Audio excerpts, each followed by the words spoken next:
Hello bankers, very good evening. स्वागत है आप सभी का हमारे official YouTube channel GIB CIB वाला पर। शाम हो चुकी है और डेली की तरह हम आपके लिए bankers booster 50 days MCQ series लेकर हाजिर हैं आपके जीआईबी एग्जाम से संबंधित। आपके जीआईबी एग्जाम 2 नवंबर से शुरू है। पहला पेपर आपका आईईएन आईएफएस का है। हम जिस पेपर से संबंधित हैं, जुड़े हुए हैं, वो है paper 4 retail banking and wealth management. और आज उस पर्टिकुलर पेपर से संबंधित एमसीक्यू सेशन लाए हैं आपके लिए। ये लेक्चर नंबर 9 है, क्लास 9 है। और हम यहाँ पर इस समय एक तरह से मिक्स एमसीक्यू सेशन आपके लिए ला रहे हैं। तो आप सभी साथियों का स्वागत है, most welcome, very good evening.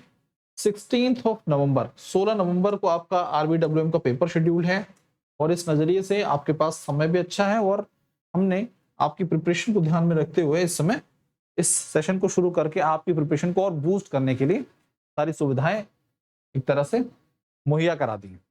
ये आपके आरबीडब्ल्यूएम के 4 मॉड्यूल हैं। इन मॉड्यूल्स के बारे में आपको विस्तार पूर्वक जानकारी मिल चुकी है और इन्हीं पर आधारित आपके सामने सेशंस यानी कि क्वेश्चंस आते हैं। आज आपके सामने पहला सवाल है और फर्स्ट क्वेश्चन बहुत ही अच्छा है।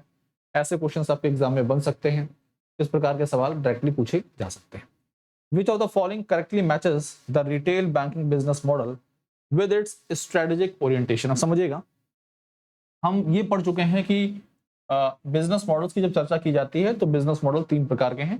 स्ट्रेटेजिक बिजनेस यूनिट मॉडल यानी अप्रोच, डिपार्टमेंटल अप्रोच है, इंटीग्रेटेड अप्रोच। ठीक है, अब यहाँ पर उन तीनों अप्रोचेस के बारे में जानकारी दी गई है और पूछा जा रहा है कि उससे संबंधित जो जानकारी दी गई है वो करेक्टली मैच कर रही है कि नहीं कर रही। सबसे पहले हम बात कर रहे हैं एसबीयू मॉडल की। एसबीयू यानी कि strategic business unit approach market driven होती है, ऑटोनोमस डिसीजन मेकिंग। देखिए, मार्केट ड्राइवन का मतलब यह है कि मार्केट को देखते हुए प्रोडक्ट बेस्ड सेपरेट यूनिट तैयार करना और प्रॉफिट जनरेट करना। जब हम सेपरेट यूनिट तैयार करते हैं तो उनको फ्लेक्सिबिलिटी प्रोवाइड करते हैं, उन्हें खुद अपनी स्ट्रेटजी को डिसाइड करने की एक तरह से फ्लेक्सिबिलिटी होती है, उनके पास पावर होती है। एक ऑटोनोमस यूनिट के तौर पर वो काम करती है। डिपार्टमेंटल अप्रोच की जब चर्चा होती है तो विद इन द डिपार्टमेंट हम function based, within the organization हम फंक्शन बेस्ड डिपार्टमेंट तैयार कर देते हैं। हमें सेपरेट यूनिट नहीं क्रिएट करनी है। तो इससे क्या है, कॉस्ट इफेक्टिव तरीका है ये। अब सेपरेट यूनिट अगर हम तैयार कर रहे हैं तो उसमें एक्स्ट्रा खर्चा आएगा। अगर वो यूनिट्स आपकी सफल नहीं हो रही हैं तो यानी कि लॉस है। बट यहाँ पर हम within the organization department तैयार कर रहे हैं तो पहले तो कॉस्ट इफेक्टिव वे है, लिमिटेड इंडिपेंडेंस होता है क्योंकि सेंट्रलाइज वे में सारा काम होता है। इंटीग्रेटेड मॉडल, इंटीग्रेटेड मॉडल का मतलब है कि हम यहाँ पर मिक्स अप्रोच यूज कर रहे हैं। एक ही ऑफिस है और बोल सकते हैं कि जो रिस्पॉन्सिबिलिटीज हैं टुवर्ड्स एम्प्लॉइज वो कई हैं। जैसे कि एक ही विंडो से लगभग सारी सेवाएं आपको मिल रही हैं, कस्टमर को सारी सेवाएं मिल रही हैं। इससे क्या होता है, कॉस्ट इफेक्टिव तरीका भी है, साथ साथ में ये एक तरह से प्रोडक्ट बेस, एक सिंगल प्रोडक्ट बेस वे होता है, तरीका होता है। सेंट्रलाइज कंट्रोल होता है इसमें, सिनर्जीज विद कॉर्पोरेट बैंकिंग, ये सारे फीचर्स यहां पर देखने को मिल जाते हैं। तो एक तरह से देखा जाए तो एसबीयू भी करेक्ट है, डिपार्टमेंटल मॉडल भी सही है और इंटीग्रेटेड मॉडल भी यहां पर सही है। तो आंसर जो आना चाहिए वो क्या आना चाहिए, ऑल 1, 2 एंड 3, यानी कि तीनों की तीनों बातें यहां पर सही बताई जा रही। सेकंड क्वेश्चन आपके सामने, प्रोसेस स्ट्रक्चर की बात चल रही है। प्रोसेस स्ट्रक्चर का मतलब जो मॉडल जिनकी हम चर्चा कर रहे हैं उनमें जो वर्क फ्लो है, वर्किंग स्ट्रक्चर है, प्रोसेस स्ट्रक्चर वो किस प्रकार का होता है। हॉरिजॉन्टली ऑर्गेनाइज्ड मॉडल है, इसका मतलब होता है कि few managers with number of employ काम कर रहे हैं, फ्लैट स्ट्रक्चर होता है। वर्टिकली ऑर्गेनाइज्ड मॉडल का मतलब होता है पिरामिड लाइक स्ट्रक्चर होता है, जिसमें डिफरेंट डिफरेंट लेवल्स कैटेगराइज किए गए हैं, सबकी अपनी रोल्स, अपनी रिस्पॉन्सिबिलिटीज हैं। ठीक है, predominantly horizontal model and predominantly vertical models, they are the total 4 number of business process structure in retail banking. तो आपसे पूछा जा रहा है कि कौन सा यहाँ पर करेक्ट नहीं है। देखिए भाई, हॉरिजॉन्टली ऑर्गेनाइज्ड मॉडल ये भी सही है, वर्टिकली ऑर्गेनाइज्ड मॉडल भी सही है। हॉरिजॉन्टली वर्टिकली ऑर्गेनाइज्ड मॉडल ये ऑप्शन गलत है। Predominantly vertically organised model correct answer है। Predominantly horizontally organised model correct answer है। तो यहाँ पर पूछा जा रहा है कि which of the following is not a correct, is not a correct. Question को ध्यान से पढ़ना जरूरी है। तो तीसरा ऑप्शन यहाँ पर सही नहीं, third option is not a correct answer. ठीक है, बाकी सब सही है। नेक्स्ट क्वेश्चन आपके सामने है, what is the primary driver of profitability and strength in retail banking. देखिए रिटेल बैंकिंग जो है वो इर्द गिर्द घूमती है किसके, कस्टमर के। किसकी घूमती है, कस्टमर के। जिस बैंक के पास कस्टमर ज्यादा है ऑब्वियस सी बात है बैंक की प्रॉफिटेबिलिटी रेवेन्यू अच्छा होगा। तो नंबर ऑफ एम्प्लॉइज से प्रॉफिटेबिलिटी को हम नहीं पता करेंगे। The size of the bank, physical location, मतलब फिजिकल लोकेशन कितनी ज्यादा ब्रांचेज हैं उसकी, इसके आधार पर। The number of customer the bank possess, तो C option is the correct answer. जितने ज्यादा कस्टमर बैंक के पास हैं उससे हम बैंक की प्रॉफिटेबिलिटी को आंक सकते हैं, उसका आंकलन लगा सकते हैं। ठीक है साथियों, अगली बात, चौथा क्वेश्चन आपके सामने, which one of the following business model can be defined as a profit centre. हम पहले ही आपको इसके बारे में जानकारी दे चुके हैं कि मान लीजिए ये एक बड़ी कॉर्पोरेशन है, बड़ा बिजनेस है, इसने क्या किया, इसके कुछ ऐसे प्रोडक्ट हैं जो मार्केट में बहुत ज्यादा सफल है और मार्केट में इसकी डिमांड भी है। तो उसने क्या किया, इस पर्टिकुलर प्रोडक्ट पर आधारित अपना एक यूनिट, सेपरेट यूनिट तैयार कर दिया। सेपरेट यूनिट, इसका टारगेट क्या है, ये मार्केट, इसकी मार्केटिंग करना, इस प्रोडक्ट की मार्केटिंग करना और मार्केटिंग के साथ साथ में यहां से प्रॉफिट जनरेट करना मेन मकसद है। मार्केट में चाहता है कि इस पर्टिकुलर प्रोडक्ट से संबंधित मोनोपोली आ जाए और इसी कारण से ऐसी यूनिट्स को हम प्रॉफिट सेंटर का नाम देते हैं। और जिस अप्रोच की चर्चा हो रही है वो क्या है, SBU approach, strategic business unit approach. अगला सवाल, what are the traditional measures of profitability. Profitability होती क्या है, प्रॉफिटेबिलिटी कोई एब्सोल्यूट अमाउंट या नंबर नहीं है, ये एक रिलेटिव वैल्यू होती है। इसकी मदद से हम किसी भी ऑर्गेनाइजेशन की एबिलिटी के बारे में समझ पाते हैं, उसके प्रॉफिट जनरेट करने के, मतलब वो कितना प्रॉफिट जनरेट कर सकती है, एबिलिटी उसकी क्या है, उसकी efficiency, scope of the business and size of the business, success and failure of the business हम पता करते हैं with the help of profitability. तो ट्रेडिशनल मेजर्स हैं, यानी कि आमतौर पर वो तरीके जिसका इस्तेमाल किया जाता है प्रॉफिटेबिलिटी जानने के लिए, वो क्या क्या होते हैं, वो होते हैं, B option is the correct answer, return on asset and return on equity, ROA and ROE. बहुत इंपॉर्टेंट क्वेश्चन है, कई बार एग्जाम में पूछा गया है, रिपीटेड क्वेश्चन बोल सकते हैं आप इसे। ठीक है, अगला सवाल, सिक्स्थ क्वेश्चन, देखिए यहां पर एक टर्म यूज किया गया है, सिक्योरिटाइजेशन। सिक्योरिटाइजेशन क्या होता है, बैंक का काम क्या होता है, मार्केट में लोन देना, डिपॉजिट एक्सेप्ट करना।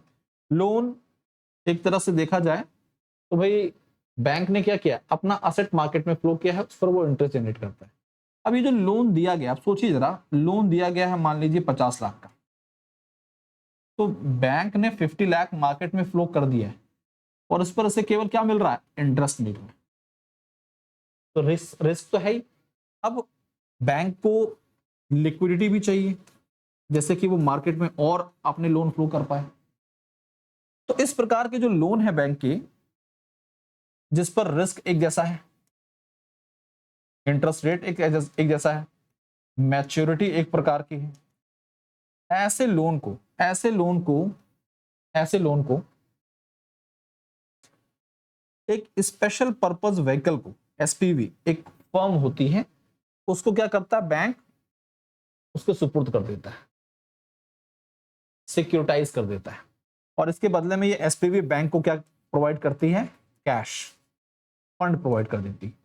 अब ये एसपीवी क्या करता है, इस बंच ऑफ लोन को या पूल ऑफ लोन जो है, इसको मार्केट में इंटरेस्ट बियरिंग इंस्ट्रूमेंट के तौर पर सेल करता है थर्ड पार्टी को और अपना मुनाफा कमाता है। The process is known as securitization process. ठीक है, इससे बैंक अपनी लिक्विडिटी को मैनेज करता है। ठीक है, बहुत सारी कंडीशंस होती हैं इसे इस पर्टिकुलर फील्ड में। अब बात की जा रही है, जब भी सिक्योरिटाइजेशन नोट इशू किया जाता है तो उसका मिनिमम टिकट साइज क्या होता है, मतलब जो भी सिक्योरिटाइज किया जा रहा है उसका मिनिमम टिकट साइज क्या होता है। तो मिनिमम टिकट साइज होता है साथियों 1 करोड़। मिनिमम टिकट साइज कितना होता है, 1 करोड़, इससे कम का पूल नहीं होता है। सातवां क्वेश्चन आपके सामने है, who can setup white level ATM in India. WLA हमारे देश में कौन सेटअप कर सकता है, तो white level ATM in India कौन सेटअप कर सकता है साथियों, only banks incorporated in India only non-bank entities incorporated in India under the Companies Act 1956 और company act 2013. Only the RBI, only the government of India. याद रखिए हमारे देश में व्हाइट लेवल एटीएम्स को सेटअप करने का जो राइट है वो किसके पास है? वो नॉन बैंकिंग एंटिटीज के पास है. ठीक है, केवल नॉन बैंकिंग एंटिटीज ही सेटअप कर सकती हैं व्हाइट लेवल एटीएम, और इसे किसने ऑथोराइज किया है? रिजर्व बैंक ऑफ इंडिया के द्वारा से ऑथोराइज किया गया है. 8वां सवाल आपके सामने है, BCSBI banking codes and standard board of India. ये क्या है? ये कुछ मिनिमम सेट ऑफ स्टैंडर्ड्स हैं बैंकों के लिए जो उन्हें फॉलो करने हैं जब भी वो कस्टमर्स को सर्विस प्रोवाइड करते हैं. ठीक है, तो कस्टमर्स के लिए और साथ साथ में स्मॉल मीडियम एंटरप्राइज के लिए इस प्रकार के कोड को तैयार किया गया, जैसे कि मार्केट जो है वो सुधर सके, सर्विसेज को बेहतर बनाया जा सके और बैंकों की भी कुछ जिम्मेदारियों को तय किया जा सके. तो BCSBI is a code which sets minimum standards to be followed by banks while dealing with their customers. These codes are regulatory codes, guidelines, voluntary guidelines, mandatory or obligatory. So these were voluntary guidelines. ये voluntary guidelines थे. 2020 में से reserve bank of India के द्वारा इन guidelines को एक तरह से BCSBI को डिसॉल्व कर दिया गया.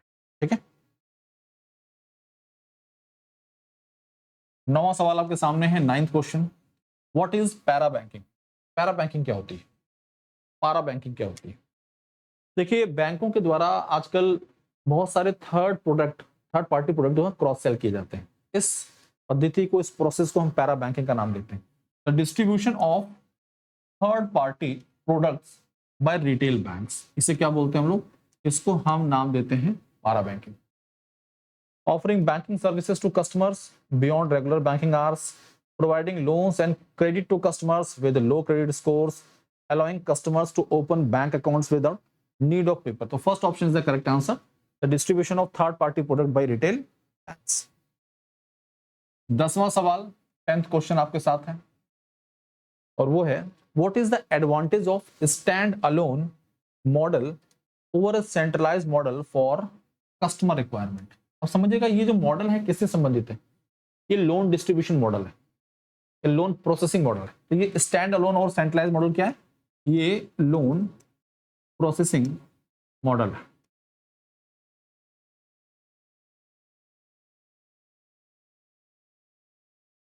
तो लोन प्रोसेसिंग मॉडल है. ठीक है, it allows for a standardize approach, it enables exclusive and professional processing. There is no advantage of standalone model over centralized model. It provides better understanding of customer requirement. समझिएगा इस चीज को. Stand alone और centralise model जो है इसके बीच के difference को सबसे पहले समझना जरूरी है. दोनों मॉडल का मेन ऑब्जेक्टिव क्या है? देखिए, स्टैंड अलोन का मतलब क्या है कि ब्रांचेस के माध्यम से, बैंक ब्रांच के माध्यम से सर्विसेज प्रोवाइड करना किसको? कस्टमर्स को, उनके लोन्स को प्रोसेस करना. या फिर एक दूसरा होता है लोन हब. बैंकों के द्वारा इस प्रकार के सेंटर तैयार कर दिए जाते हैं और वो सेंट्रलाइज मॉडल तैयार पर बेस्ड होते हैं. मतलब एक सिस्टम होता है जिस सिस्टम के तहत ये सारे लोन प्रोसेस किए जाते हैं. ठीक है, तो यहां पर हम डायरेक्ट कस्टमर से कोई इंटरेक्शन नहीं है, लेकिन जब हम बैंक ब्रांच के माध्यम से कस्टमर के लोन को प्रोसेस करते हैं तो कस्टमर की नीड्स और उसके रिक्वायरमेंट को बेहतर तरीके से समझ पाते हैं. तो स्टैंड अलोन मॉडल जो है वो कस्टमर की रिक्वायरमेंट्स को बेहतर तरीके से समझ सकते हैं. तो D option is the correct answer. तो stand alone model it provides a better understanding of customer requirement. Okay, तो साथियों इस तरह से आज के सेशन को यहां पर समाप्त करने का समय हो चुका है. लेकिन रुकना क्यों है? क्योंकि GIB-CIB वाला लाया है आपके लिए एक जबरदस्त डबल बेनिफिट सेल्स, जिसके तहत आपको मिल रहा है अप टू 60% तक ऑफ सभी महापैक्स और लाइव बैचेस पर. आप कोड यूज करते हैं अगस्त 200, तो इस कोड के तहत आपको एक्स्ट्रा 200 तक का डिस्काउंट मिल जाएगा. कहां पर? महापैक पर. ठीक है, GIB महापैक वन स्टॉप सॉल्यूशन है. GIB महापैक वन स्टॉप सॉल्यूशन है और जब हम बात करते हैं इस महापैक की तो इसके तहत आपको सभी बैचेस का एक्सेस मिलता है. 15+ बैचेस का एक्सेस मिल जाएगा, जिसके तहत आप foundation batch, MCQ batch, case study batch, capsule, crash course, ये सारे बैचेस आप पढ़ सकते हैं बिना किसी बार सब्सक्रिप्शन परचेज किए हुए. Module wise DPPs, quizzes, mock test, you will get access of all this facilities. 6 month का सब्सक्रिप्शन है 2599. 12 मंथ 3799, 24 मंथ 5799 और कोड यूज करते हैं अगस्त 200 तो एक्स्ट्रा 200 का डिस्काउंट है आपके। यह है कॉम्बो पैक। कॉम्बो पैक उन साथियों के लिए बेहतर है जिन्होंने अभी जीआईबीसी अभी नहीं दिया है, जो नए बैंकर्स हैं या जो पुराने बैंकर्स हैं उन्होंने जीआईबीसी अभी दिया ही नहीं है, तो उनके लिए सबसे बेहतर ऑप्शन है। और इस ऑप्शन के तहत वो अपने एग्जाम की प्रिपरेशन को और बेहतर बना सकते हैं। 12 मंथ का सब्सक्रिप्शन जो है वो 5299 है एंड 24 मंथ का सब्सक्रिप्शन है 7199। ठीक है साथियों, कोड अगस्त 200 याद रखिएगा। ऑफिसर जीआईबी फाउंडेशन बैच की शुरुआत कर दी गई है आपके लिए। हमारा सेशन जो है वो शाम को 5 बजे आता है और 1799 में ये बैच का एक्सेस आपको इस ऑफर के तहत मिल जाएगा। अगर आप बात करें जीआईबी एमसीक्यू बैच जो कि आज शुरू हो रहा है रात को 9:30 बजे, मेरा सेशन जो है आरबीडब्ल्यूएम का 1999 में उपलब्ध है और इस बैच के साथ आपको फाउंडेशन बैच फ्री मिल रहा है। फाउंडेशन 2.0 की बात करें तो 1799 में ये उपलब्ध है आपके लिए और अप टू 60% ऑफ के तहत ये इसकी कीमत है। इंडिविजुअल बैचेस जो हैं वो मात्र 599 की वैल्यू में आपको मिल जाएंगे। अब बात करते हैं सबसे बेहतरीन बुक्स की। सबसे बेहतरीन बुक्स जो है आपके लिए जीआईबी एग्जाम से संबंधित वो है JAIIB bankers a set of 4 books. और इन बुक्स की जब चर्चा की जाती है तो मात्र 1224 में उपलब्ध है अमेजॉन, फ्लिपकार्ट पर आप इसे ऑर्डर कर सकते हैं। इंडिविजुअल बुक्स को भी आप ऑर्डर कर सकते हैं। ये टेलीग्राम चैनल है जैब_कैब बाय भास्कर सर, इसके साथ जुड़िए। कोई दिक्कत कोई परेशानी बेझिझक होकर अपने सवालों को पूछ सकते हैं। अभी के लिए आज के लिए इतना ही। पढ़ते रहिए, आगे बढ़ते रहिए। Thank you.